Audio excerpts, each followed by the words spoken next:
Without hazard labels, critical information is missing. Labels are the glue that holds the whole safety system together. Hello, I'm Dan Clark of The Safety Brief. This is where we talk about health and safety hazards in today's demanding industrial and construction worksites. Workers get hurt without visual devices that warn them of danger. Whether it's a factory or a hospital or an office, visual devices, hazard labels, are what communicate with employees. Simple text and images on labels can convey information so people don't need to ask extra questions. The facility can explain itself.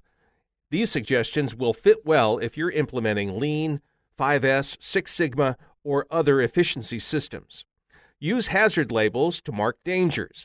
Label hazardous chemical containers according to GHS labeling standards. Label pipes.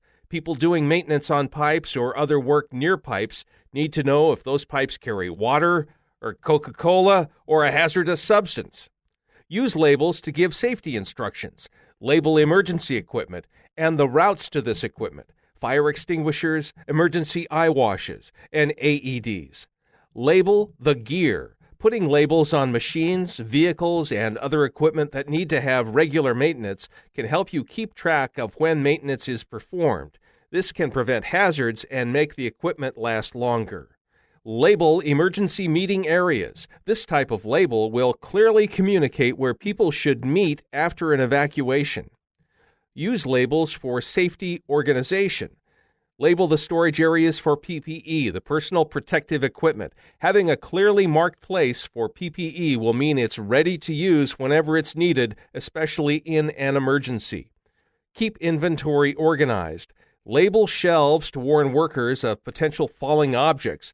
Labeling storage containers help keep the workplace from getting messy and confusing. Create labels to help organize tools.